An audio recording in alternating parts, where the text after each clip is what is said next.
When it comes to bathing your baby, you don't have to do it every day in the first few weeks.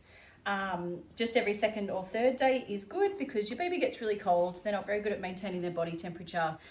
When you're preparing your bath, just make sure it's about 37 to 38 degrees. You can test it with your wrist, or you can pop your bath thermometer in there. If they've got a dirty bottom, make sure you clean them before, because you don't want any poo going in the water. The easiest way to hold them is with your non-dominant hand.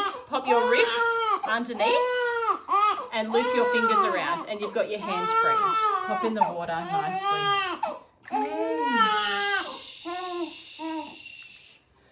We'll grab our face washer. When they're really little, you can wash their head and face first until you get a bit more confident. But today we're going to wash it all together in the bath. When they're very new and they've got some blood and stuff in their hair, it can take a few washes for that to come out.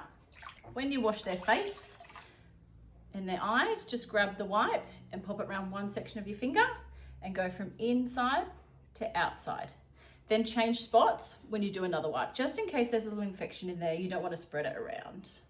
So basically you just want to wash from head to toe. Don't wash their bottom and then go and wash their face. The most important parts to wash are in their neck, because they can tend to store milk and lint and sweat in there. It can get pretty grotty.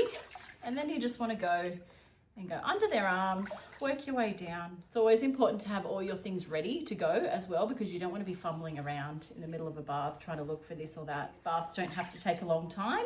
If they're enjoying it, you can leave them in, but if they're screaming their head off, just a quick wash and out is fine. If they've still got their cord clamp on, or the cord is still attached in the first week, week and a half, it usually takes for that to drop off, you can still bath them. You just need to keep that nice and clean and dry. With bathing, we do recommend waiting 24 hours to bath them at least. We want them to have all that nice vernix soaked into their skin. It's like nature's moisturizer. You can bath them. You don't have to have a baby bath like this. You can bath them in your laundry tub as long as it's clean. We recommend not using a big bathtub for the first few months at least, because it's really hard on your back. It's quite hard to lean over. And you can also get bath seats that sit in the bath. They can be really good, especially if you've got back problems or you want to free up your hands a little bit.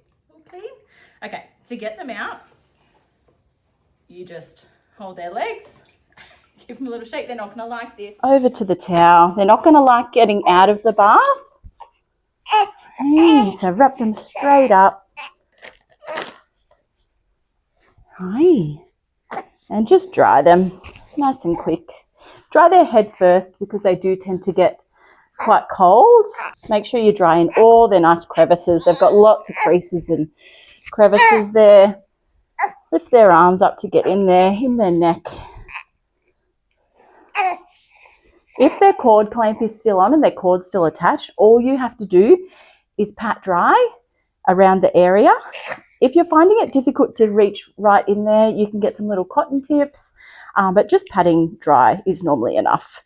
You don't need to put anything special on it. It will dry out and drop off usually within a week, week and a half. And then pop their nappy straight on, because they will wee on you. Hi. That's it. That's how we bath a newborn.